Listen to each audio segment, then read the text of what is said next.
Hello friends, good morning and welcome to the mechanical tutor. मैं दिलीप कुमार आज आपको पढ़ाऊंगा स्ट्रेंथ ऑफ मटेरियल का नया लेक्चर, जिसमें हम पढ़ेंगे स्ट्रेन एनर्जी। जो अभी तक हम स्ट्रेन एनर्जी पढ़ते आ रहे थे, सबने बेसिक कंसेप्ट सीख लिया स्ट्रेन एनर्जी का। हमने लास्ट क्लास में डिस्कस किया था स्ट्रेन एनर्जी बेंडिंग की वजह से क्या होती है, टॉर्सन की वजह से क्या होती है। बेंडिंग के मैंने दो केस भी लिए थे, जिसमें मैंने प्योर बेंडिंग मूवमेंट लगाया था और एक ट्रांसफर शियर लोड लगाया था, जिसकी वजह से बेंडिंग मूवमेंट आता है। ठीक है, जो वेरिएबल बेंडिंग मूवमेंट होता है, जहाँ की वैल्यू चेंज होती है। ठीक है, तो हमने वहाँ पे क्या देख लिया था, स्ट्रेन एनर्जी देख लिया था। किसी को कोई दिक्कत नहीं होगा। जो भी लोग, सबसे पहले मैं ये बताना चाहूँगा, जो भी लोग इस सेशन में नया जुड़ रहे हैं, मैं उनसे रिक्वेस्ट करूँगा प्रीवियस लेक्चर जरूर देखें, ताकि चीज़ें आसानी से समझ आएँ। ये स्ट्रेन एनर्जी का हमारा क्या है, अगला लेक्चर है, और इसमें हम पढ़ेंगे कि अगर मैं बीम को भी प्रिज्मेटिक बीम ना बना के क्या करता हूँ, नॉन प्रिज्मेटिक बीम बनाता हूँ या फिर टेपर्ड बीम बना देता हूँ, उस पर मैं क्या लगाता हूँ, शियर लोड लगाता हूँ, ट्रांसफर शियर लोड। इसकी वजह से जो बेंडिंग मूवमेंट आएगा, उसकी वजह से स्ट्रेन एनर्जी क्या होगी वो निकालना सीखेंगे। ठीक है, टॉर्सन की वजह से शाफ्ट पे क्या स्ट्रेन एनर्जी होगी वो भी सीखेंगे, और ये सारी चीज़ें सीख लेंगे आज के लेक्चर में। क्लियर है इतना? तो जल्दी से जल्दी बता दीजिए सब लोग कैसे हैं। उम्मीद करता हूँ सब लोग ठीक होंगे, अपनी हेल्थ का ख्याल रख रहे होंगे, लॉकडाउन में अपने टाइम का सही से यूटिलाइज कर रहे होंगे। चलो ठीक है, इतना बढ़िया है, अच्छा लगा। और ये भी बता दीजिए मज़ा आ रहा है कि नहीं आ रहा। मज़ा आ रहा है तो लाइक कर दीजिए, नहीं आ रहा है तब भी लाइक कर दीजिए। चलो कोई बात नहीं, ठीक है। अब हम देखते हैं क्या, अपना टॉपिक पे आते हैं। स्ट्रेन एनर्जी पढ़ते हैं। स्ट्रेन एनर्जी किस में, बीम्स में देखते हैं। और हमारी बीम होगी टेपर्ड बीम। टेपर्ड बीम को मैं क्रॉस सेक्शन को चेंज करूंगा, तब देखूंगा स्ट्रेन एनर्जी कैसे निकालेंगे। अभी तक क्रॉस सेक्शन सेम ले रहे थे ड्यू टू बेंडिंग की वजह से। एक्सियल लोड में हमने सारी चीज़ें देख ली थी। प्रिज्मेटिक बीम, प्रिज्मेटिक बार के लिए देख लिया था, और किसके लिए देखा था, नॉन प्रिज्मेटिक बार के लिए देखा था। Homogeneous, non homogeneous, axial load को वेरी भी करा दिया था। सब कुछ हमने एक्सियल के केस में देख लिया, उसमें किसी को कोई दिक्कत नहीं होगी। ठीक है, इधर देखते रहो कौन कौन से एग्जाम के लिए इंपॉर्टेंट है लेक्चर, सबको दिखाई दे रहा है। गेट एग्जाम हुआ, इंजीनियरिंग सर्विस हुआ, स्टेट लेवल का असिस्टेंट इंजीनियर, जूनियर इंजीनियर, या फिर PSU, SSC, JE and semester exam, सबके लिए लेक्चर बहुत इंपॉर्टेंट है। और सब्जेक्ट ही बहुत इंपॉर्टेंट है, इसका अपना ही क्या है, अपना एक रोल है। क्लियर है ना? मैकेनिकल इंजीनियरिंग में अपना ही बहुत बड़ा इंपॉर्टेंट रोल है। इधर देखते रहो, हम बात करें क्या कि स्ट्रेन एनर्जी मैं निकालना चाहता हूं। इधर देखते रहो, strain energy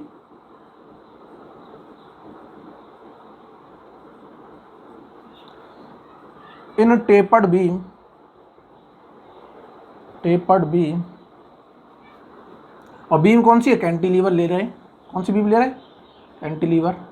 in tapered cantilever beam due to transverse shear load at free end. Free end पे मैं क्या लगा रहा हूँ, शियर लोड लगा रहा हूँ, जो अभी सबको दिखाई दे जाएगा। मैं डायग्राम बनाऊंगा तो इधर देख लो, ये क्या है, ये हम देख रहे हैं कि कैंटिलीवर बीम ली है, वो भी टेपर्ड है। क्रॉस सेक्शन उसका क्या होगा, चेंज होगा। मीन्स क्रॉस सेक्शन एक जगह डायमीटर ज़्यादा होगा, मतलब एक जगह डायमीटर क्या होगा, ज़्यादा होगा, दूसरी जगह क्या होगा, कम होगा। हो सकता है डायमीटर हो, रेक्टेंगुलर हुई तो विड्थ होगी, एक जगह विड्थ चेंज हो रही होगी, डेप्थ क्या होगी, सेम होगी। इस तरह से मैं कुछ ले रहा हूँ। इधर देखते रहना कि मैं कोई टेपर्ड बीम ले रहा हूँ, बीम क्या है, इस तरह से ले रहा हूँ। चलो ये रेक्टेंगुलर ही ले लेते हैं, रेक्टेंगुलर बीम ले रहे हैं। कुछ इस तरह का डायग्राम है इसका, बिल्कुल दिखाई दे रहा है सबको, बिल्कुल ठीक है, कोई दिक्कत नहीं।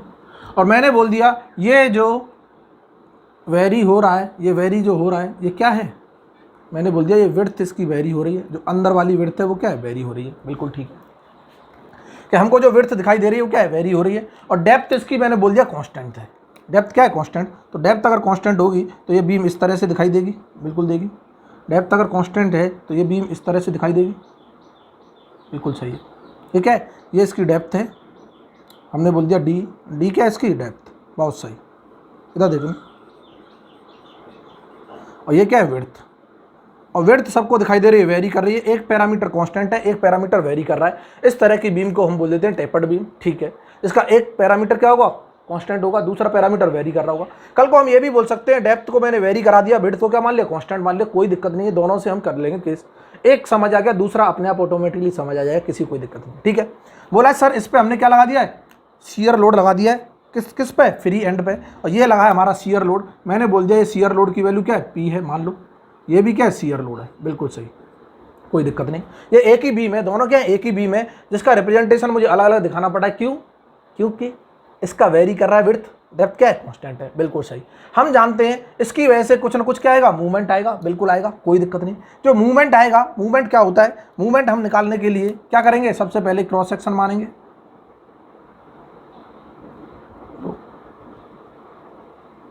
इस क्रॉस सेक्शन को मैं एक्स एक्स बोल दूं, तो मैं यहाँ से डिस्टेंस अगर मेजर करता हूँ तो यहाँ से जो डिस्टेंस है वो क्या है, एक्स है, कोई दिक्कत नहीं है। तो इस क्रॉस सेक्शन पे हमको मूवमेंट चाहिए, यहाँ पे भी देख लो तब भी वही आना है, यहाँ पे भी देख लो तब भी आना है। मूवमेंट क्या होता है सब जानते हैं, मूवमेंट होता है सर फोर्स बता दो इनटू परपेंडिकुलर डिस्टेंस बता दो, ठीक है कोई दिक्कत नहीं। क्या मैं इसे बोल दूं ये जो इसकी लेंथ है वो लेंथ क्या है, एल लेंथ है, किसी को कोई दिक्कत नहीं है। यहाँ पे मैंने बना दिया ये क्या है, एल लेंथ, तो मैं बोल दूंगा ये एक्स इक्वल टू 0 है और ये क्या एक्स इक्वल टू एल, बहुत सही। यहाँ पे भी यही होगा एक्स इक्वल टू 0 और एक्स इक्वल टू एल। इधर देखो सर इसकी वजह से कुछ बेंडिंग मूवमेंट आएगा, और बेंडिंग मूवमेंट अगर इस बीम पे आएगा तो इसकी वजह से स्ट्रेन एनर्जी जो निकालेंगे वो मूवमेंट वाला कंसेप्ट लगा देंगे, बिल्कुल ठीक है। क्या मैं स्ट्रेन एनर्जी का फॉर्मूला लिख दूं डायरेक्ट, मूवमेंट की वजह से क्या होता है सर, बिल्कुल सही। क्या होता है कि सर मूवमेंट बता दो किसी भी क्रॉस सेक्शन पे, इसका स्क्वायर, वाह, और D X upon two E into I क्या एक्स एक्स। किसी भी क्रॉस सेक्शन एक्स एक्स पे आई भी बताना है हमें और ई भी बताना है। ई क्या है, यंग्स मॉडुलस, मटेरियल की प्रॉपर्टी है, जब तक मटेरियल को नॉन होमोजीनियस ना दे तब तक ई चेंज नहीं होगा। इसका मतलब ये क्या है, होमोजीनियस ही मान लेते हैं, ये मटेरियल हमारा क्या है, होमोजीनियस आइसोट्रोपिक है। लो क्या है, homogeneous and isotropic material, homogeneous and isotropic material. क्या इतना क्लियर है, बिल्कुल क्लियर है सर, मजा आ रहा है, मजा आ रहा है, लाइक ठोकते रहो। है तो ई क्या होगा, कांस्टेंट होगा, कोई दिक्कत नहीं किसी, ठीक है। क्या आई कांस्टेंट होगा, हा सर आई कांस्टेंट होगा क्या, बिल्कुल नहीं होगा। इधर देखते रहो, क्यों, क्योंकि आई जो होता है वो क्या है, मूवमेंट ऑफ इनर्शिया, हमारा क्या है, movement of inertia of the cross section of beam about the neutral axis, ये सब जानते हैं। और न्यूट्रल एक्सिस के अबाउट निकालेंगे तो विड्थ और डायमेंशन आता है, कल हमने बताया था, और वहाँ पे विड्थ और डी क्यू आता है, बी इंटू डी क्यू। लेकिन बी तो यहाँ चेंज हो रहा है ना, बी चेंज हो रहा है तो B is the function of x है। इसका मतलब ये हुआ इसका भी इंटीग्रेशन होगा आई का, इसको हम बाहर नहीं निकाल सकते अब डायरेक्टली, बहुत सही। अब मैं 1 बाय 1 चीज़ें निकाल रहा हूँ और इसको इंटीग्रेट करूँगा तो ये बोल देंगे हम इंटीग्रेशन करेंगे 0 से लेके एल, टोटल स्ट्रेन एनर्जी आ जाएगी इसके केस में, बिल्कुल सही सर, मजा आ गया, क्लियर है सबको, बिल्कुल ठीक है। चलो सबसे पहले मैं एम एक्स एक्स निकाल रहा हूँ, फिर चीज़ों को क्या करेंगे यहाँ पे लिख देंगे कि सर सबसे पहले मैं निकालना चाहता हूँ एम एक्स एक्स क्या होगा किसी भी क्रॉस सेक्शन पे। इधर देखना, एम एक्स एक्स का मतलब है movement at the cross section x x, बता दो, बिल्कुल बता दो सर। अगर मैं लिखना चाहता हूँ कि इस पॉइंट पे मूवमेंट लिखना चाहता हूँ तो यहाँ से लेके यहाँ तक ऐसे क्लॉकवाइज मूवमेंट आ रहा होगा, देखो पी इंटू एक्स का, बिल्कुल आ रहा है सर, मैं तुरंत लिख दूंगा प्लस के क्या आ रहा है, पी इंटू एक्स का मूवमेंट आ गया, बहुत सही। ये किस पे, एट एक्स पे, at x equal to x distance पे, क्या है ये, at x equal to x distance पे। तो इसका मतलब मैं ये भी लिख सकता हूँ एट एक्स इक्वल टू 0 जो मूवमेंट होगा वो क्या होगा, 0 होगा, बिल्कुल होगा, 100% होगा, 0 रख दो यहाँ पे, हाँ सही है सर। और मैं ये भी लिख सकता हूँ at x equal to L, अगर मैं निकालना चाहता हूँ तो यहाँ पे एक्स की वैल्यू एल रख दो, क्या मूवमेंट जो होगा वो क्या होगा, पी इंटू एल। क्या ये मैक्सिमम वैल्यू है मूवमेंट की, बिल्कुल है सर, कोई दिक्कत नहीं है, मैक्सिमम मूवमेंट, बहुत सही। लेकिन हमको ये पूछा ही नहीं है, पर फिर भी हमने डिस्कस कर लिया, हमको तो बोला है कि स्ट्रेन एनर्जी बताओ। इसका मतलब ये हुआ कि मूवमेंट इसका क्या हो रहा है, वेरी कर रहा है, देखो 0 से लेके पी एल तक गया, इसका मतलब वेरी कर रहा है, और डायरेक्टली फंक्शन ऑफ क्या है, एक्स है, लीनियरली वेरी कर रहा होगा 100%। इसका जब मैं फ्री वो बनाऊंगा बेंडिंग मूवमेंट डायग्राम, तब हम एसएफडी बीएमडी में सीखेंगे। अभी के लिए क्या है, हमको स्ट्रेन एनर्जी पड़ रहा है, बस ये पता करना है कि क्या ये वेरी कर रहा है एक्स के साथ, बिल्कुल कर रहा है। इसका मतलब ये वाला कंसेप्ट यहाँ पे यूज होगा, इंटीग्रेशन होगा, बिल्कुल होगा, ठीक है। एम एक्स एक्स आ गया, जो हमें चाहिए था वो हमको मिल गया, ठीक है सर। एक तो ये टर्म चाहिए था रेड वाला, बहुत सही। दूसरा ई की वैल्यू अंधा भी बता देगा, लो लो लो लो लो, क्या लो सर, ई जो होगा एक्स एक्स क्रॉस सेक्शन पे क्या होगा, वो ई के बराबर है, कांस्टेंट है, कोई दिक्कत नहीं, क्योंकि ये क्या मटेरियल है, homogeneous and isotropic. Low sir मैं आई एक्स एक्स लिखना चाहता हूँ, बहुत सही सर। आई एक्स एक्स अगर मैं लिखना चाहता हूँ तो क्या होता है, 1/12 विड्थ बता दो किस पे, एक्स एक्स क्रॉस सेक्शन पे, इंटू डेप्थ बता दो एक्स एक्स क्रॉस सेक्शन पे, इसका क्यूब बता दो। लो यही होता है ना, कल ही बताया था, इधर देख लेना। और ये जो आई एक्स एक्स है ये किसके अबाउट है, ये क्रॉस सेक्शन पे है, लेकिन न्यूट्रल एक्सिस के अबाउट है। मीन्स क्या लिख दूं मैं, अबाउट न्यूट्रल एक्सिस। और ये सब जानते हैं ये कौन सी होगी, हॉरिजॉन्टल सेंट्रोइडल। क्यों होगी, लो सबको पता चल गया, क्यों का आंसर भी सबको पता है, हॉरिजॉन्टल सेंट्रोइडल एक्सिस। क्योंकि सर ये वर्टिकल बेंडिंग है, और वर्टिकल बेंडिंग में हॉरिजॉन्टल सेंट्रोइडल एक्सिस ही कोइंसाइड कर जाती है किससे, न्यूट्रल एक्सिस से। बहुत सही, मजा आ गया, ठीक है सर। मैं आई एक्स एक्स तो तब निकालूंगा, क्या विड्थ चेंज हो रहा है, बिल्कुल हो रहा है। देखो विड्थ की वैल्यू यहाँ पे क्या है 0, और यहाँ से बढ़ते बढ़ते कुछ आ रही है। अब मैं इस पे विड्थ निकाल रहा हूँ, देखना ये तो हम पहले ही पढ़ चुके कंसेप्ट, सब जानते हैं कि अगर पूरी लेंथ के लिए विड्थ बी है तो 1 लेंथ के लिए क्या होगी, बी बाई एल हो जाएगी। एक्स के लिए क्या हो जाएगी, B by L into x. क्या मैं यहीं पे लिख दूँ, इस पे जो विड्थ होगी इसकी, लो रेड से लिख रहा हूँ, क्या B into x upon L होगी? बिल्कुल होगी, 100% होगी, कोई डाउट नहीं। क्या इतना क्लियर है? क्या ये जो वैल्यू आई है क्या ये बी एक्स एक्स है? बिल्कुल है। क्रॉस सेक्शन एक्स एक्स पे जो विड्थ है वो बी एक्सएल आ गई, बिल्कुल ठीक है, यहाँ पे रखूँगा। डेप्थ कोई बताएगा डी एक्स एक्स? लो सर, डेप्थ तो हर जगह कांस्टेंट है ना, क्या पूछ रहे हो सर, मज़ा आ रहा है। आहा, सर ये डी एक्स एक्स है, ये तो क्या है सर, डी के ही बराबर है ना, ये तो कांस्टेंट है, इसका क्या लिखना? बहुत सही है। इधर देखते रहो, क्या मैं अब आई एक्स एक्स लिख दूँ? क्या होगा आई एक्स एक्स जो होगा क्रॉस सेक्शन पे एक्स एक्स क्रॉस सेक्शन पे सर 1/12 लिख दो। बी एक्स एक्स की वैल्यू यहाँ से लो, बी एक्स अपॉन एल, बहुत सही, मज़ा आ रहा है। आए है। और डेप्थ क्या है? कांस्टेंट है सर, इसको डी क्यू कर दो। क्या ये जो फंक्शन ऑफ एक्स आ रहा है? बिल्कुल आ रहा है, इसका मतलब इंटीग्रेशन भी होगा डी एक्स के रेस्पेक्ट में, बिल्कुल होगा। क्या ये वैल्यू जो रेड में देखते रहे ना, रेड में, क्या ये रेड में जो वैल्यू है ये हमें चाहिए थी यहाँ पे? बिल्कुल ठीक। ये वैल्यू हमको चाहिए थी? बिल्कुल ठीक। ये वैल्यू चाहिए थी हमको? बिल्कुल ठीक। सारी वैल्यू तो हमको पता चल गई, क्या यहाँ पे पुट कर दूँ? बिल्कुल कर दो सर। लो अब इधर देखते रहे ना, बहुत ही शानदार कंसेप्ट कि चलो ठीक है, हमने पुट कर भी दिया कि स्ट्रेन एनर्जी जो आएगी 0 से L इंटीग्रेट करना है। एम एक्स एक्स की वैल्यू ये रख दूँ, पी एक्स पॉजिटिव है, इसका स्क्वायर, बहुत सही, इंटू डी एक्स चल रहा है, बढ़िया, टू ई क्या है? कांस्टेंट है, ई एक्स एक्स क्या है? कांस्टेंट। आई की वैल्यू ये रखूँ तो 1/12 ये हो जाएगा B into x upon L into D Q. क्या यही चल रहा है? बिल्कुल चल रहा है, कोई दिक्कत नहीं, ठीक है। इससे चीरो सर, 2 से इसे चीरो 6 टाइम्स, ये 6 ऊपर जाएगा, इसको ऊपर निकाल लूँ, ठीक है। मैं लिख दूंगा स्ट्रेन एनर्जी, इधर देखते रहे ना, क्या होगा? स्ट्रेन एनर्जी यहाँ पे क्या कर लो, एक अंडरलाइन खींच लो ताकि कॉन्ट्राडिक्ट ना करे रिजल्ट। क्या इतना क्लियर है? स्ट्रेन एनर्जी, क्या मैं 6 को ऊपर ले जाऊँ तो ये 6 बाहर आएगा कांस्टेंट, यहाँ से पी स्क्वायर बाहर आएगा। देखते रहो, मैं सॉल्यूशन कर रहा हूँ एक ही स्टेप में, मजा आने वाला है। यहाँ एक्स स्क्वायर चलेगा, वो इंटीग्रेशन में चलेगा अंदर, मैंने एक्स स्क्वायर इंटीग्रेशन में चलने दिया। ऊपर चल रहा है क्या? डी एक्स, बहुत सही। यहाँ से ई को बाहर निकालूँ नीचे, लो निकाल लो। यहाँ से बी को भी बाहर निकालूँ, ये तो बी तो कांस्टेंट है ना, एक डेप्थ वहाँ पे जाके एंड पे जाके, बहुत सही। क्या बच रहा है? एक्स बच रहा है, एक्स तो नीचे चलेगा इंटीग्रेशन के साथ, ये एल ऊपर जाएगा तो यहाँ पे एल आ जाएगा, और ये डी क्यू बाहर आ जाएगा तो ये आ गया, बहुत सही। और कुछ बच रहा है? कुछ नहीं बच रहा, फिर भी चेक कर लेते, कोई मिस्टेक तो नहीं होगी। कि सर ये 6 ऊपर गया, पी स्क्वायर निकाल लिया, बहुत सही, ई बी डी क्यू आ गया, ई बी डी क्यू आ गया, और एल को ऊपर ले गए, बहुत बढ़िया, मजा आ गया। इसको इससे चीर दूँ, स्क्वायर को स्क्वायर से चीरो, और इंटीग्रेशन कर रहे हैं 0 से L। देखो क्या यहाँ x बचा, x का इंटीग्रेशन एक्स स्क्वायर अपॉन 2 होता है, सब जानते हैं, बिल्कुल ठीक। स्ट्रेन एनर्जी में लिख दूंगा 6 पी स्क्वायर L अपॉन क्या चल रहा है? ई बी डी क्यू, बहुत बढ़िया। चल रहा है नहीं चल रहा? बिल्कुल चल रहा है। और यहाँ पे हम लिख देंगे क्या सर, इसका इंटीग्रेशन क्या होता है? एक्स स्क्वायर अपॉन 2, और लिमिट लगा दी क्या? 0 से लेके L, बहुत बढ़िया।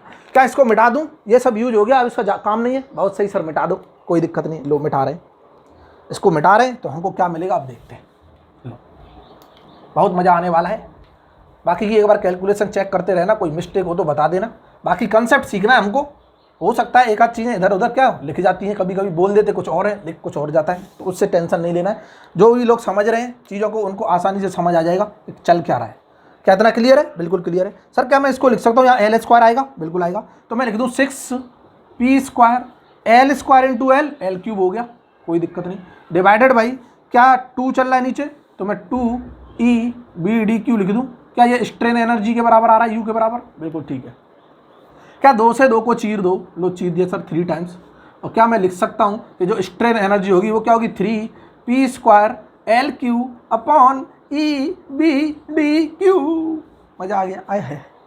क्या इतना आ गया? बिल्कुल आ गया सर, ये आ गई हमारी स्ट्रेन एनर्जी। इसका मतलब ये हुआ, अब इसको फिजिकली सिग्निफिकेंस समझना इसका। इधर देखो, स्ट्रेन एनर्जी मैंने बोला था कि इस लोड की वजह से इस मेंबर पे कुछ न कुछ वर्क लग रहा होगा, किसकी वजह से? डिफॉर्मेशन होने की वजह से। और क्या वो डिफॉर्मेशन डिफ्लेक्शन हो रहा होगा? बिल्कुल हो रहा होगा सर। मैंने इस लोड का और डिफ्लेक्शन का मल्टीप्लाई किया, एवरेज वैल्यू निकाल दी, तो वो हमारा वर्क लग रहा होगा इस एक्सटर्नल लोड की वजह से। और ये वर्क गया कहाँ? हवा में उड़ गया। क्या जादू हो गया क्या?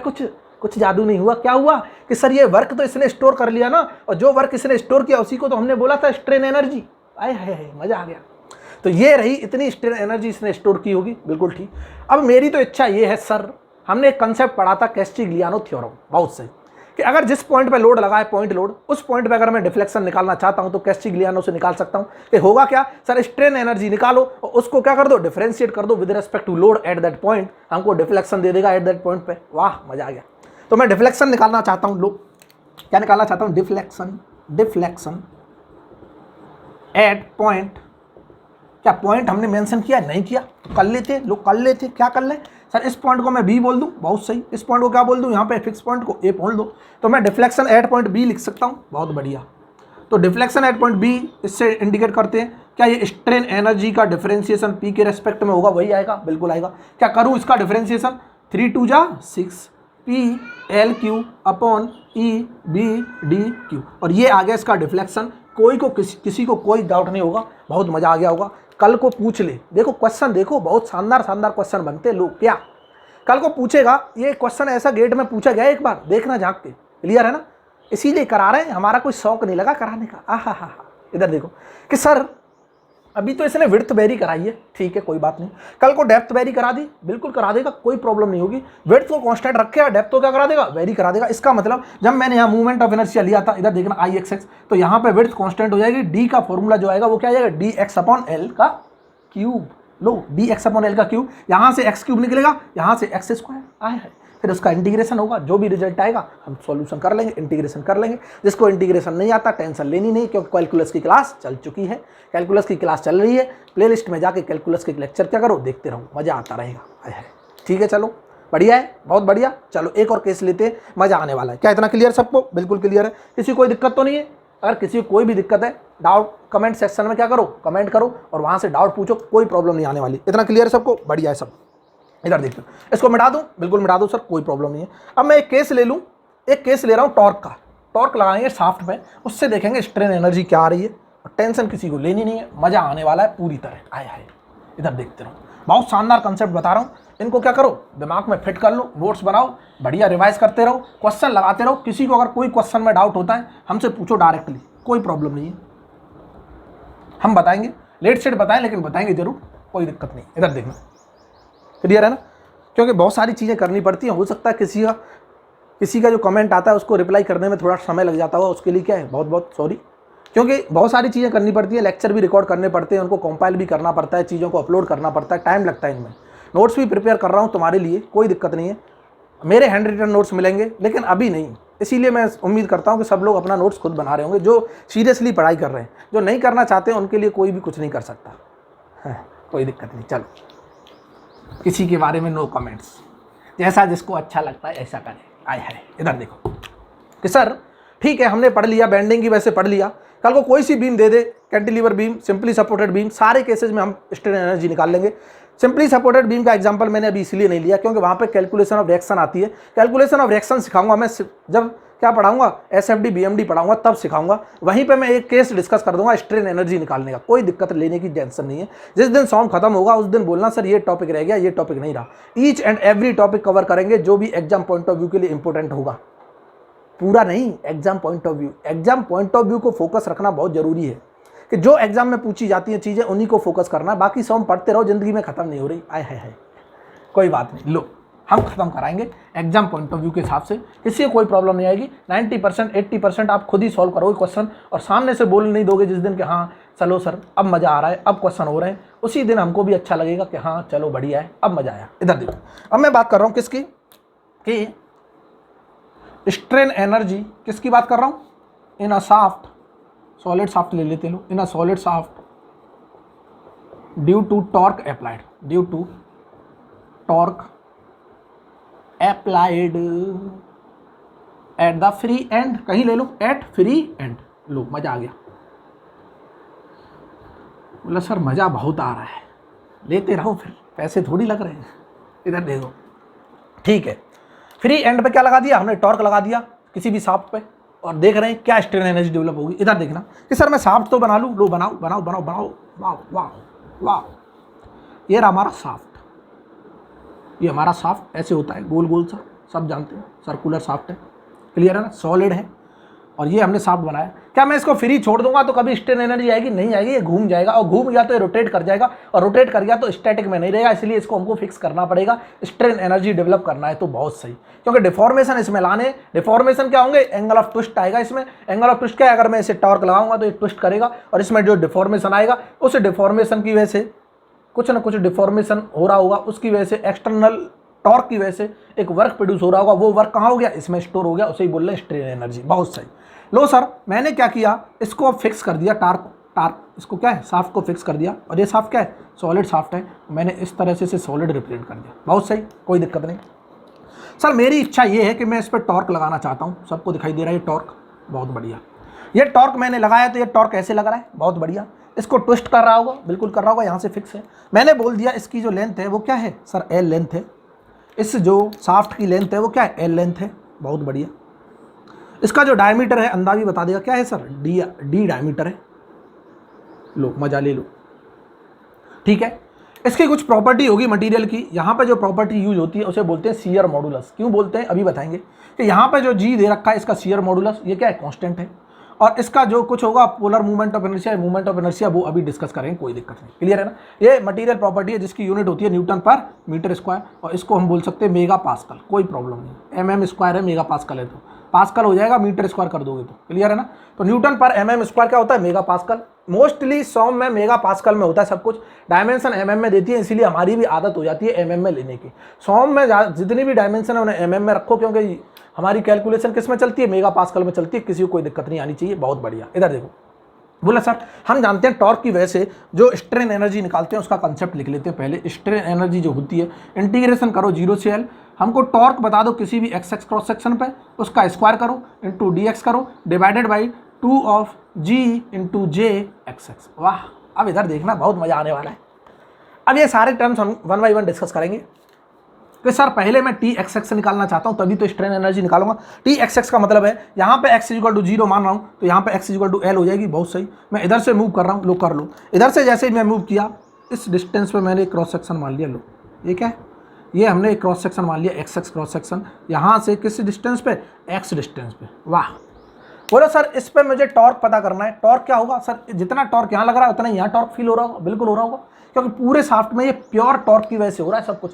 कि यहाँ जो टॉर्क है क्लॉकवाइज डायरेक्शन में, इसको रजिस्ट कौन कर रहा होगा, यहाँ पे एक मूवमेंट आ रहा होगा जिसे टॉर्क बोल रहे हैं, वही रजिस्ट कर रहा होगा। और वो क्या होगा, यहाँ पे एंटी क्लॉकवाइज आएगा, क्योंकि इसको अपोजिट कर रहा होगा। इधर देखो, ये टॉर्क रेजिस्टेंस मीन्स इसको हम बोल देंगे कि एक रिएक्शन आ गई टॉर्क इस पॉइंट पे जो टी के ही बराबर होगी, तभी तो स्टैटिक में रहेगा। अगर हमने ये सेम डायरेक्शन में लगा दिया, फील करना, देखो फील करना कि अगर मैंने इसमें टॉर्क लगाया था अप्लाइड टॉर्क, और रिएक्शन भी इसी डायरेक्शन में आ गई, क्या ये ऑब्जेक्ट टूट नहीं जाएगा, घूम जाएगा, मूव कर जाएगा, क्योंकि नेट टॉर्क की वैल्यू आ गई कुछ ना कुछ।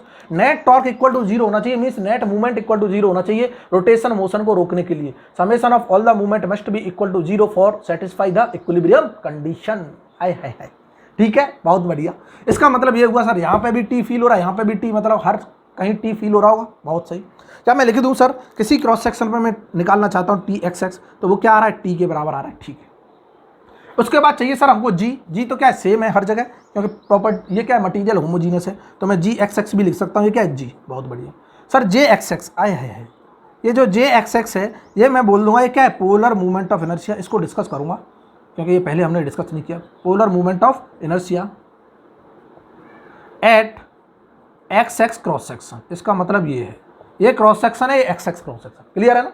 ये हमने लिखा है क्रॉस सेक्शन, ये क्या है, एक्स एक्स, ठीक है। सर ये पोलर मूवमेंट ऑफ इनर्शिया, एक चीज तो हमको पता है कि ये हमेशा क्या निकलता है, पोलर एक्सिस के अबाउट निकलता है। अबाउट किसके होता है, पोलर एक्सिस। अब देखते रहना, अबाउट पोलर एक्सिस, बहुत सही। और ये पोलर एक्सिस जो होती है वो क्या होती है, वो कॉइंसाइड करती है लॉन्गिट्यूडनल एक्सिस से। लो ये सब जानते हैं, ये किसी को नहीं पता चल रहा है तो मैं रिक्वेस्ट करूंगा पहले के लेक्चर जरूर देखें, उन्हें सब समझ आ जाएगा। Coincide with longitudinal axis, longitudinal axis, clear है सबको, बिल्कुल ठीक है। इसका मतलब ये हुआ कि इस क्रॉस सेक्शन को मैं यहाँ रिप्रेजेंट कर रहा हूँ, फिर ये चीज़ें मिटाऊंगा, बहुत मजा आएगा। फिर यहाँ पे सारी वैल्यू रखेंगे कि ये जो सर्कुलर क्रॉस सेक्शन है, सर मैंने ऐसे बना लिया, ये सर्कुलर क्रॉस सेक्शन बहुत सही, क्लियर है ना। इस सर्कुलर क्रॉस सेक्शन का ये सेंट्रॉइड होगा, और इस सेंट्रॉइड से एक सेंट्रोइडल एक्सिस पास हो रही हुई, जिसे हम हॉरिजॉन्टल सेंट्रोइडल एक्सिस बोलते हैं, जिसे एक्स नाम दे दो, एक्स एक्स हॉरिजॉन्टल। ये एक्स एक्स अलग है, ये एक्स एक्स अलग है, कन्फ्यूज नहीं होना है। इसको छोटा एक्स एक्स लिख लो, फिर कन्फ्यूज ना हो। इसको बड़ा एक्स एक्स लिख रहे हो तो इसको क्या कर लो, छोटा कर लो, क्योंकि कन्फ्यूजन बढ़ेगा फालतू का, इसलिए कन्फ्यूजन ना हो, इसलिए बोल रहा हूँ। इसको मैं बोलूँगा हॉरिजॉन्टल, लो इसको मैं क्या है, हॉरिजॉन्टल क्या बोल रहा हूँ, सेंट्रोइडल एक्सिस। इसको मैंने छोटा एक्स से लिया है, क्लियर है सबको, बिल्कुल ठीक।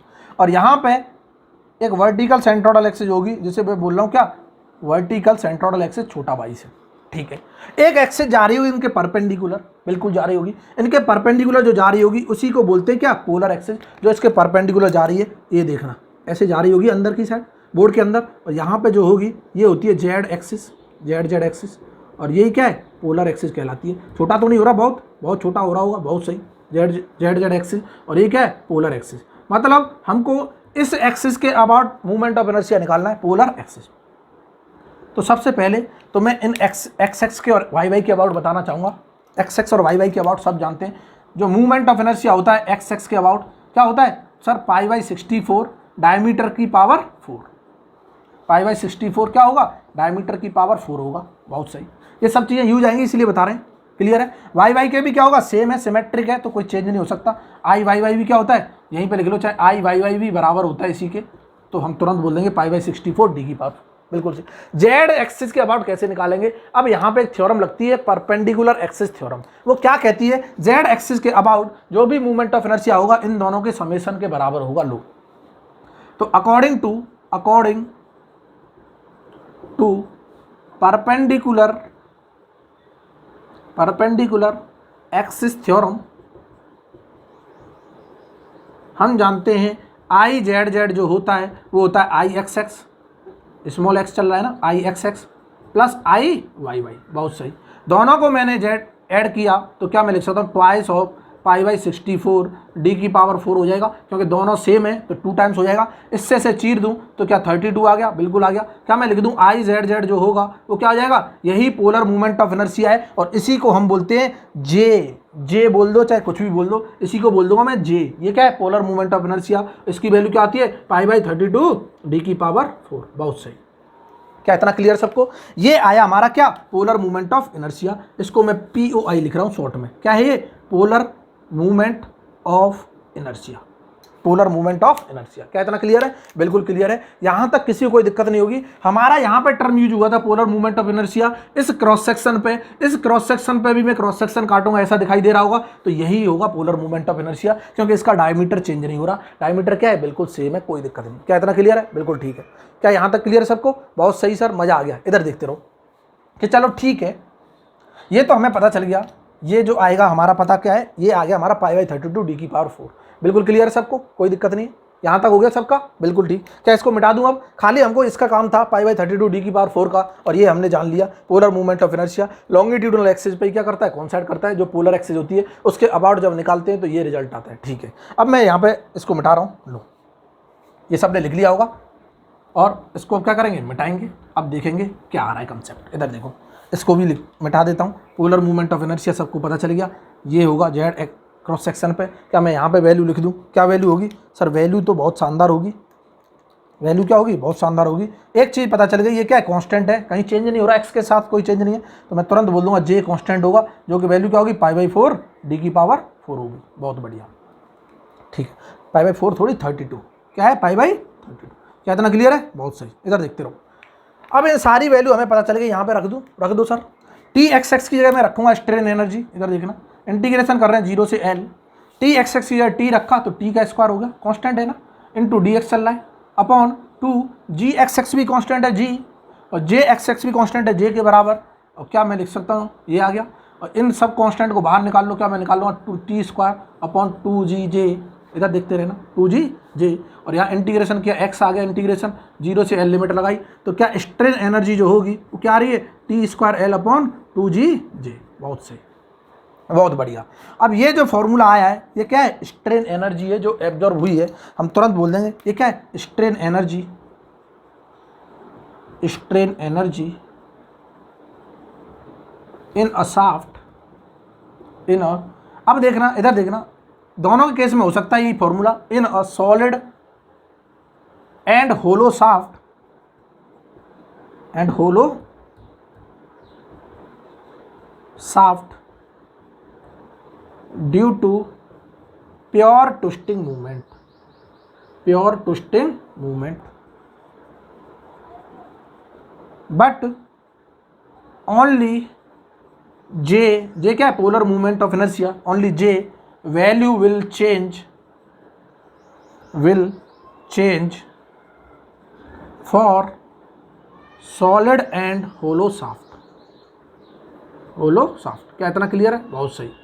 कि सर हमने क्या बोला, फॉर्मूला सेम रहेगा, टॉर्क जितना लगाए लेंथ जो होगी, बट जी और जे मतलब जी की वैल्यू भी सेम रहेगी अगर मटेरियल सेम है, जे की वैल्यू चेंज हो जाएगी, polar movement of inertia change हो जाएगा, क्योंकि क्रॉस सेक्शन चेंज हो रहा है, एक होलो आ रहा है, एक क्या आ रहा है, सॉलिड आ रहा है। इधर देखना, क्या इतना क्लियर है? और ये हमारा जो कंसेप्ट था स्ट्रेन एनर्जी निकालने का था, बहुत शानदार। इधर देखो, क्या मैं होलो का डिस्कस कर लूँ क्या होता है इसका? तो ये आ गया पोलर मूवमेंट ऑफ इनर्शिया। होलो का जो पोलर मूवमेंट ऑफ इनर्शिया होगा, यहाँ देख लो होलो शाफ्ट का, अगर इसी शाफ्ट को मैं होलो शाफ्ट बना देता हूँ तो क्या होगा? होलो शाफ्ट कैसा होगा? अंदर से सर खोखला होगा, थोड़ा सा, बिल्कुल होगा खोखला। क्या होगा? उसका क्रॉस सेक्शन बना रहा हूँ, इसको मैं होलो शाफ्ट की बात कर रहा हूँ, होलो शाफ्ट। बहुत बढ़िया, इधर देखते रहो। होलो शाफ्ट में कुछ इस तरह का दिखाई दे रहा होगा सबको। ये क्या है? होलो शाफ्ट है। ये हैच पोर्शन है, ये सॉलिड है, अंदर हमको खोखला दिख रहा होगा। बहुत सही। सर अगर ये दो हमको डायमीटर दिख रहे हैं तो दोनों डायमीटर मेंशन कर लें यहाँ। ये इसका कैपिटल डायमीटर होगा डी, जो आउटर डायमीटर है, और ये इसका क्या होगा? इनसाइड डायमीटर होगा। इधर कहीं दिखा दो, क्लियर है ना? और ये इसका क्या हो गया? इनसाइड डायमीटर हो गया डी। क्या इतना क्लियर है? बिल्कुल क्लियर है। इसको बोलते हैं होलो शाफ्ट। इसका जब मैं निकालूंगा जे, पोलर मूवमेंट ऑफ इनर्शिया, जब मैं आई एक्स एक्स निकालूंगा किसी भी एक्स एक्सिस के अबाउट, तो क्या आएगा? π/64। कि इस बड़े में से इस छोटे का घटा दो तो ये बचेगा, एच पोर्शन बिल्कुल बचेगा, तो मैं तुरंत लिख दूंगा d⁴ माइनस d⁴ हो जाएगा। बहुत सही। सिमिलरली यही किसके बराबर होगा? आई वाई वाई के, क्योंकि सिमेट्रिकल ऑब्जेक्ट है, एक्स से देखो वाई से देखो, दोनों जगह से सिमेट्रिकल है। तो जब भी सिमेट्रिकल होता है उनकी एक्सिस क्या, इनके मूवमेंट ऑफ इनर्शिया दोनों एक्सिस के अबाउट क्या होते हैं? सेम होते हैं। जैसे अगर रेक्टेंगल की बात करो, रेक्टेंगल को स्क्वायर बना दो, तो स्क्वायर बना देंगे तो आई एक्स एक्स और आई वाई वाई दोनों क्या होता है? सेम होता है। बहुत सही। अब मैं जे निकालना चाहता हूँ, polar movement of inertia for hollow. किसके लिए? होलो के लिए। तो क्या होगा? ट्वाइस ऑफ हो जाएगा इन दोनों के ट्वाइस करोगे, π/64 क्या आ जाता है? d⁴ माइनस d⁴, और यहीं से हम लिख सकते हैं π/32, और ये क्या हो जाएगा? d⁴ माइनस के d⁴। समटाइम्स इनका रेशियो देता है। रेशियो क्या होता है कि सर के रेशियो दे देता है, small diameter divide by capital diameter, which is less than always equal, which is less than always 1, which is always less than क्या होगा? 1 होगा। तो मैं के टर्म्स में इस रिजल्ट को लिखना चाहता हूँ, तो मैं क्या करूँ? कैपिटल डी को बाहर निकाल लूँ, लो निकाल लिया, π/32। कैपिटल डी को बाहर निकाला, क्या 1 minus d⁴ upon capital d⁴ हो जाएगा। लो कॉमन निकाल लिया ना d⁴, जैसे ही कॉमन निकाला ये इससे डिवाइड हो जाएगा, तो ये क्या d/d के होता है, तो ये k⁴ हो जाएगा। तो यहीं से रिजल्ट आ जाएगा, इधर देखना, यहीं से रिजल्ट आ जाएगा। ये सब ने लिख लिया होगा, कोई दिक्कत नहीं। इधर देखो, साथ ही साथ नोट्स बनाते रहो तो मज़ा आ जाएगा। इधर देखो कि सर मैंने बोल दिया जे होलो जो आएगा होलो शाफ्ट का, वो क्या होगा कि π/32 d⁴, इसको मैं k से रिप्लेस कर दूंगा, 1 माइनस k⁴, इस तरह लिख सकते हैं, कोई दिक्कत नहीं। क्या इतना क्लियर है? बस ये वैल्यू चेंज होगी, बाकी चीज़ें क्या रहेंगी? सेम रहेंगी। और इस तरह से हम स्ट्रेन एनर्जी निकाल लेंगे किसी भी शाफ्ट में, चाहे वो शाफ्ट होलो हो, चाहे क्या हो, सर्कुलर हो। क्या इतना क्लियर है सबको? बिल्कुल क्लियर है। क्या इतना क्लियर है? बहुत बढ़िया। अब हम देखते हैं कि मैं शियर स्ट्रेस लगाता हूँ, shear stress an any block, उसकी वजह से जो स्ट्रेन एनर्जी आएगी वो क्या आएगी। बहुत शानदार कंसेप्ट है। इसका एक और रिजल्ट आता है इन दोनों का, इधर देखना, इन दोनों का एक और रिजल्ट आता है, लेकिन वो रिजल्ट मैं तब डिस्कस करूंगा जब हम टॉर्सनल शियर स्ट्रेस पढ़ लेंगे, क्योंकि टॉर्सनल शियर स्ट्रेस के टर्म्स में एक रिजल्ट आता है, उसे चाहो तो डायरेक्टली अभी लिख सकते हो, वो क्या होता है। इधर देखना कि और जो स्ट्रेस एनर्जी होगी फॉर सॉलिड के लिए अलग लिख दे रहा हूँ, याद रहेगा, बाद में मैं डिस्कस कर लूँगा। और ये तो है ही है, इसी से फॉर्मूला निकल के आता है कब? जब मैं इसे in terms of torsional shear stress लिखता हूँ। इधर देखना क्या फॉर्मूला है, लिख लो यहाँ ताकि याद रहे, क्योंकि रिजल्ट बहुत इंपॉर्टेंट है, उसको डिस्कस करेंगे जब हम टॉर्सनल शियर स्ट्रेस पढ़ेंगे। क्लियर है ना? टेंशन नहीं लेनी। क्या मैं बोल सकता हूँ यही जो स्ट्रेस एनर्जी किसके लिए? सॉलिड के लिए मैं बात कर रहा हूँ, सॉलिड शाफ्ट के लिए। ये जो फॉर्मूला आएगा क्या आएगा कि τs का square divided by 4g into area into length, ये आता है फॉर्मूला इसका, τs² upon 4g into area into length, where τs क्या है? इधर देखना, τs जो क्या है? Torsional shear stress developed, torsional shear stress developed in a solid shaft due to torque, T. क्या इतना क्लियर है? जो टॉर्क लगाए उसकी वजह से जो टॉर्सनल शियर स्ट्रेस आएगी उसके टर्म्स में अगर ये लिखना हो तो ये स्ट्रेन एनर्जी का फॉर्मूला आता है। दोनों क्या है, सेम है, बिल्कुल सेम है। कल को ये दे दे ऑप्शन में तब भी टिक कर देना है, ये दे दे तब भी टिक कर देना है। क्लियर है ना। ऐसे ही होलो का आता है, होलो का थोड़ा चेंज हो जाता है क्योंकि यहाँ पे के की वैल्यू आ रही है ना, इसकी वजह से होलो का थोड़ा सा क्या होगा, चेंज होगा। टेंशन किसी को नहीं लेनी है, इसको मैं डिस्कस करूंगा, किसी को कोई दिक्कत नहीं आनी चाहिए। क्या इतना क्लियर सबको, बिल्कुल क्लियर है। इधर देखना होलो का क्या होगा, मैं अभी लिख देता हूँ। क्लियर है, ये सॉलिड का क्लियर है, इसको मैं मिटा दूं, इसको रिजल्ट को साथ ही साथ लिख लेना इसी के साथ और करके। अब होलो की बात करें, होलो का एक तो ये होता है होलो, होलो क्या, होलो शाफ्ट। होलो शाफ्ट की बात करेंगे तो जो हमारा स्ट्रेन एनर्जी होगा, स्ट्रेन एनर्जी वो क्या होगा, एक तो ये ताई T²L/2G, वेयर जे क्या होगा, होलो शाफ्ट का होगा, टेंशन नहीं लेनी है। सॉलिड की बात करेंगे सॉलिड शाफ्ट का होगा, होलो की बात करेंगे होलिड शाफ्ट का होगा। एक तो ये फॉर्मूला है, यूनिवर्सल फॉर्मूला है। इसी से एक और निकलता है और इसी को हम लिख सकते हैं किस तरह से, स्ट्रेन एनर्जी जो होगी वो होगी τS²/4G into area into length. Sir ये तो वही था जो सॉलिड का था, बिल्कुल था। एक और टर्म आता है जिसे बोलते हैं D² + D² D²। ये नया टर्म इसके साथ ऐड हो जाता है और बाकी चीज़ें क्या है, बिल्कुल सेम है, 100% सेम है, कोई डाउट नहीं। क्लियर है ना। और ये D और D तो सबको पता है, ये क्या है, outer diameter of hollow shaft, ये क्या है, इनर डाया, और ये क्या है, सारी चीज़ सेम है। और ये जो τS है, हियर क्या है, τS सब जानते हैं क्या है, torsional shear stress developed in hollow shaft due to torque T torque की वजह से जो भी टॉर्सनल शियर स्ट्रेस आ रही है उसके टर्म्स में ये भी लिख सकते हैं, ये भी लिख सकते हैं। क्या इतना क्लियर है, बिल्कुल क्लियर है, बहुत सही, बहुत मजा आ गया, बहुत बढ़िया। ठीक है, इसको मैं बताऊंगा कहाँ से आ रहा है, टेंशन नहीं लेनी है, कुछ भी टेंशन नहीं लेनी है। मैं तब बताऊंगा जब हम टॉर्सनल शियर स्ट्रेस पढ़ लेंगे। एक टॉर्सनल इक्वेशन होती है, उसको पढ़ना बहुत जरूरी है। मैं टॉर्सनल शियर स्ट्रेस का अलग से चैप्टर पढ़ाऊंगा, वहीं डिस्कस करूंगा, टेंशन नहीं लेनी है। क्लियर है ना। ये रिजल्ट याद रखना बस, मैं डायरेक्टली वहां पर ये वाला रिजल्ट लिखूंगा और इससे इसको प्रूव करूंगा। सिमिलरली सॉलिड के लिए करेंगे, होलो के लिए भी करेंगे। क्या इतना क्लियर है, बिल्कुल क्लियर है। और अगर नहीं हो पाता है, इधर भी देख लो, अगर नहीं हो पाता है, फ्लो में चला गया टॉपिक, तो वहां पे याद दिलाना है कमेंट करके कि सर आपने बोला था स्ट्रेन एनर्जी का ये वाला प्रूव करना है, तो हमको याद आ जाएगा, तुरंत से अगले लेक्चर में प्रूव कर देंगे, टेंशन नहीं लेनी। क्लियर है ना, बहुत बढ़िया। इधर देखो, जब पढ़ लोगे तब कराएंगे, अभी से इक्वेशन लिख देंगे। बोले सर पता नहीं कहाँ से लिख दे रहे हो, अपनी मर्जी से सब कुछ चल रहा है क्या कोई बात नहीं, इधर देखते रहो। अब हम बात करें क्या, मैं एक और लास्ट केस बचा है, उसके बाद स्ट्रेन एनर्जी का जो भी कंसेप्ट चल रहा था वो सब खत्म हो जाएगा। फिर पढ़ेंगे हम थर्मल स्ट्रेस। वाह मजा आने वाला है, इधर देखना। फिर पढ़ेंगे क्या, थर्मल स्ट्रेस। ये एक तरह से क्वेश्चन ही मान लो, केस मान लो या फिर क्वेश्चन मान लो, यहीं पे वैल्यू रख देगा, सारी वैल्यू दे देगा, वैल्यू रखो और आंसर निकालो, बहुत मजा आता है। इधर देखो कि अब एक और केस बचा है, स्ट्रेन एनर्जी अगर बोलता है, strain energy in rectangular block due to shear force. इधर देखना, in rectangular block due to shear force. Shear force की वजह से रेक्टेंगुलर ब्लॉक में, ये ब्लॉक है, ब्लॉक ग्राउंड पे रखा होगा, फिर शियर फोर्स लग रहा होगा। शियर स्ट्रेन के कंसेप्ट यूज होंगे। जिसने शियर स्ट्रेन नहीं पढ़ा है, मैं उससे उम्मीद करता हूं वो जाके शियर स्ट्रेन का लेक्चर देख ले और फिर उसके बाद समझेगा, तो बहुत मजा आने वाला है, बिल्कुल 100% मजा आएगा। तो मैं पहले ही बोल चुका हूँ, इसीलिए मैंने बिल्कुल सीक्वेंस से स्टार्ट किया, आराम से पढ़ा रहा हूँ, ताकि सीक्वेंस से पढ़ोगे एक भी चीज में डाउट नहीं आएगा, ये मेरा वादा है।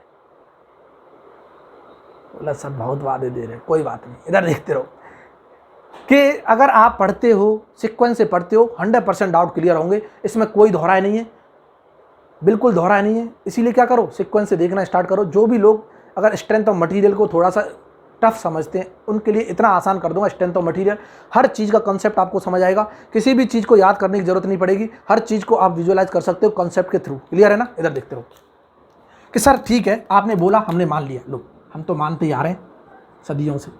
एक और बात मानो कि सर ये आपने बोला कि एक कोई ब्लॉक है, लो ब्लॉक रख दिया हमने, बिल्कुल ठीक है, ये क्या है, एक ब्लॉक है जो फिक्स कर रहा है, फिक्स कर रखा है क्या, ग्राउंड पे। फिक्स नहीं करेंगे तो डिफॉर्मेशन नहीं आएगा, वो मूव कर जाएगा, ये बॉडी क्या हो जाएगी, डिस्प्लेस बॉडी हो जाएगी, जो हमने पहली क्लासेज में डिस्कस कर रखा है मेरे लाल। आए हाय, ठीक है कि सर ये बॉडी डिफॉर्मेबल होनी चाहिए, डिफॉर्मेबल होने के लिए हमें फिक्स करना पड़ रहा है, बिल्कुल सही है। और हम तुरंत बोल देंगे सर इस पर मैं एक शियर फोर्स लगा रहा हूँ, ये कोई शियर फोर्स है एफ, कोई दिक्कत नहीं।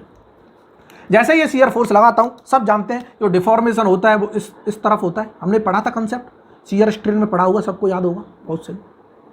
और इस शियर फोर्स की वजह से जो डिफॉर्म हुआ है, ये जो ब्लॉक डिफॉर्म हुआ है वो क्या डेल्टा लेते थे, बिल्कुल लेते थे, वही ले लो जो लेते थे, ये डेल्टा लेते थे। बहुत सही, ऐसा ही कुछ नोटेशन लिया था, डेल्टा लिया था, बहुत बढ़िया। ठीक है सर, इसका ये जो हाइट जो होता है हमने इसको रिप्रेजेंट किया था किससे, एल से रिप्रेजेंट किया था, बहुत बढ़िया, कोई दिक्कत नहीं। और इसका यहाँ पे जो एरिया होता है अंदर जो दिखाई नहीं दे रहा होगा बट कुछ इस तरह का एरिया होगा, अभी दिखा रहा हूँ, देखो ऐसा होगा ना एरिया, होगा कि नहीं होगा, ऐसा है, बिल्कुल होगा। अब मिटा देते हैं, इसका जो एरिया होगा इसे ही बोलते थे, ये एरिया है हमारा, क्या है, क्रॉस सेक्शन एरिया, इसी पे फोर्स लग रहा है तो इसी को हम एरिया आप क्या करेंगे, कंसीडर करेंगे, कोई दिक्कत नहीं है। क्या इतना क्लियर है, बहुत बढ़िया। इधर देखते रहो, तो हम तुरंत बोल देंगे सर ए क्या है, इसका क्रॉस सेक्शन एरिया है, और वो एरिया क्या होगा, इसके टॉप सरफेस पे होगा, यहाँ पे इसको मैंने बोल दिया ए क्या है, क्रॉस सेक्शन एरिया, सबको क्लियर है। मैंने बोल दिया इसकी कुछ मटेरियल प्रॉपर्टी है जिसे मैं बोल रहा हूँ जी, जी क्या है, शियर मॉडुलस, सब जानते हैं शियर मॉडुलस, और इसकी यूनिट क्या होती है सर, इसकी यूनिट होती है न्यूटन पर mm स्क्वायर, और चाहे इसको क्या बोल दो, मेगा पास्कल बोल दो, दोनों चीज़ें क्या है, सेम है। ठीक है, बहुत बढ़िया। कि सर यहाँ से ये एक एंगल ऑफ क्या होता था, डिफॉर्म होता था, जिसे हम फाई बोलते थे, किसी कोई दिक्कत नहीं, फाई बोल दिया, और ये फाई ही कहलाता था शियर स्ट्रेन, बहुत बढ़िया। हम बोल देंगे सर ये जो फाई है यही क्या कहलाता था, शियर एंगल बोल दो, क्या बोल दो, शियर एंगल, और ये गामा के बराबर होता था, इसीलिए हम इसे शियर स्ट्रेन भी बोल देते थे, कोई दिक्कत नहीं। तो मैं यहाँ से लिख देता था tan फाई इक्वल टू क्या आ रहा है, डेल्टा अपॉन एल आ रहा है, तो मैं for small angle of phi मैं लिख देता था फाई इक्वल टू क्या है, delta upon L for small angle of phi, और स्मॉल वैल्यू ऑफ फाई। क्या इतना क्लियर है, बहुत सही, ये आ गया तो बिल्कुल ठीक है, कोई दिक्कत नहीं, इसको इक्वेशन क्या मान लो, 1 मान लो। क्या इतना क्लियर है, बहुत बढ़िया।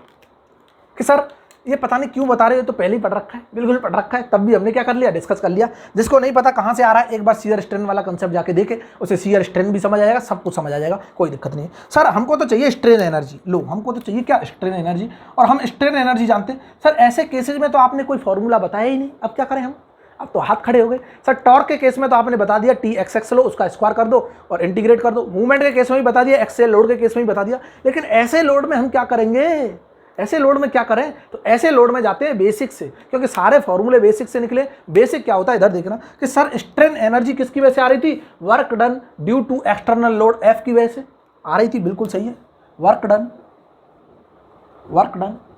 ड्यू टू किसकी वजह से, लोड F की वजह से, जो क्या कर रहा होगा, विच डिफॉर्म्स द ब्लॉक, बहुत सही, विच डिफॉर्म्स द ब्लॉक। बार बार मैं एक ही चीज बोल रहा हूं, अब भी याद नहीं होता तो फिर तो क्या है, पता ही नहीं कर, कुछ नहीं हो सकता। विच डिफॉर्म्स द ब्लॉक, और जो ब्लॉक को क्या कर रहा होगा, डिफॉर्म कर रहा होगा, और वो एनर्जी जाके कहाँ हो रही होगी, स्टोर हो रही होगी इस मेंबर में, तो हम बोल देंगे स्ट्रेन एनर्जी। बहुत सही सर, हम जानते थे, हमको तो पता ही है कि क्या होती है, कि एवरेज वैल्यू ऑफ फोर्स बताओ, फोर्स कौन सा लगाए, F लगाए, बहुत बढ़िया।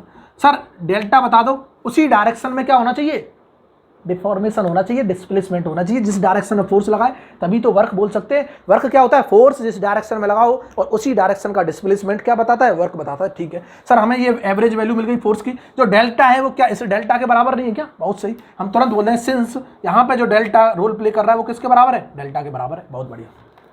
क्या मैं लिख दूंगा, जो स्ट्रेन एनर्जी आई है वो क्या है, हाफ F फोर्स चल रहा है इंटू डेल्टा, क्या है ये डेल्टा, बहुत बढ़िया, ये आ गया। क्या मैं लिख सकता हूँ, ये जो फोर्स है अगर मैं शियर स्ट्रेस के टर्म्स में लिखना चाहता हूँ, सिंस हम लिख देंगे कि शियर स्ट्रेस इस पे जो होगा वो क्या होगा, shear force upon area, cross section area. लो ये जो शियर फोर्स इस एरिया पे लग रहा है तो कुछ ना कुछ शियर स्ट्रेस आ रही होगी। क्या मैं इसे फोर्स को शियर स्ट्रेस के टर्म्स में लिख दूँ, क्या मैं लिख सकता हूँ शियर स्ट्रेस इंटू एरिया, किसी कोई तकलीफ है, कोई तकलीफ नहीं, बहुत बढ़िया। क्या मैं बोल दूंगा, इधर देखते रहो, बहुत मजा आने वाला है। बोलो सर ये तो आपने पता नहीं क्या निकाल दिया, कुछ देखा हुआ सा लग रहा है। लो कि जो स्ट्रेन एनर्जी आ रही है वो क्या है सर, 1/2, क्या फोर्स की जगह ये रख दूं, बिल्कुल रख दूं sir, shear stress into area. क्या डेल्टा की जगह यहां से निकालूं फ्रॉम इक्वेशन 1, क्या मैं लिख सकता हूं डेल्टा जो होगा वो क्या होगा, फाई इंटू एल होगा, बहुत बढ़िया, बहुत बढ़िया। लो क्या मैं लिख दूं डेल्टा की जगह क्या लिख दूं, फाई इंटू एल, और यहां पे लिख लेना सिंस क्या, सिंस फ्रॉम इक्वेशन 1 जो हमने डेल्टा निकाला है वो क्या है, फाई और एल के बराबर है। कहता क्लियर है, बहुत बढ़िया। और फाई जो है, फाई क्या है, शियर स्ट्रेन, क्या है, शियर स्ट्रेन, बहुत बढ़िया। और हम तुरंत बोल सकते हैं अकॉर्डिंग टू हुक्स लॉ, यहाँ पे इसको मिटा रहा हूँ, अब ये सब ने लिख लिया होगा, इसका जो काम था हो गया, तमाम हो गया सब कुछ काम। इधर देखना, अकॉर्डिंग टू हुक्स लॉ मैं बोल सकता हूँ, लो क्या बोल सकता हूँ, अकॉर्डिंग टू हुक्स लॉ हम जानते हैं जो शियर स्ट्रेस होती है वो डायरेक्टली प्रोपोर्शनल टू क्या होती है, शियर स्ट्रेन होती है। बिल्कुल होती है कि stress is directly proportional to corresponding strain, तो यहाँ शियर स्ट्रेस है तो गामा के डायरेक्टली प्रोपोर्शनल होगी। बहुत बढ़िया, बहुत बढ़िया। तो क्या मैं लिख सकता हूँ, टाउ जो होगा प्रोपोर्शनलिटी हटाया था, यहाँ जी गामा आता था। बहुत बढ़िया। और ये क्या है, अप टू प्रोपोर्शनल लिमिट चलता है। ये सबको पता है, कोई दिक्कत नहीं है। सारी चीज़ें हमने पढ़ा रखी हैं, जो भी चीज़ पढ़ा रखी है उसी से रिलेटेड टॉपिक करा रहा हूँ और सीक्वेंस वाइज चल रहे हैं और बिल्कुल मज़ा आ जाएगा। बस पढ़ते रहो आप, तो बस मज़ा लेते रहो। लो कि सर मैंने बोला था अभी बोला था कि फाई ही किसके बराबर है, गामा के बराबर है। कोई दिक्कत नहीं, क्लियर है ना। तो इसका मतलब ये हुआ कि मैं यहाँ पे गामा को फाई से रिप्लेस कर दूँ तो मैं लिख सकता हूँ tau is equal to G into phi हो जाएगा। मैंने रिप्लेस कर दिया। और फाई को यहाँ से लिख सकता हूँ टाउ अपॉन क्या आ जाएगा, जी आ जाएगा। कोई दिक्कत नहीं, क्लियर है। और ये शियर स्ट्रेस है तो इसे टाउ एस लिख दो। लो कोई दिक्कत नहीं है। ये क्या चल रहा है, टाउ एस चल रहा है, टाउ एस चल रहा है। बहुत बढ़िया। क्या मैं फाई को यहाँ पे लिख दूँ, put put put put put put put put क्या पुट है, इसको मैं यहाँ से उठा के पटक रहा हूँ। कहाँ पे, यहाँ पे। मज़ा आने वाला है। बहुत बढ़िया। क्या मैं लिख दूँ, स्ट्रेन एनर्जी जो आएगी वो क्या होगी, हाफ ये टाउ एस इंटू एरिया चल रहा है। बहुत बढ़िया। फाई की वैल्यू क्या मैं लिख दूँ, टाउ एस अपॉन जी होगी। बहुत बढ़िया। और एल चल रहा है तो क्या मैं यहाँ से रिजल्ट निकाल सकता हूँ, टाउ एस स्क्वायर हो जाएगा। टाउ एस क्या होता है, tau S square divide by क्या चल रहा है, 2g। और ये एरिया कौन सा एरिया, इस ब्लॉक का टॉप एरिया। और इसकी ये क्या है, हाइट। क्या ये वॉल्यूम नहीं बताएगा, बिल्कुल बताएगा। क्या ये रिजल्ट अभी हमने ऐसा कुछ रिजल्ट देखा था क्या, बहुत देखा। ये क्या है, स्ट्रेन एनर्जी है। और हमने देखा था, क्या देखा था, इसको मैं यू भी बोल सकता हूँ कि सर ये तो अभी ऐसा कुछ रिजल्ट दिखाई दिया था, बस 2 की जगह क्या था, 4 था।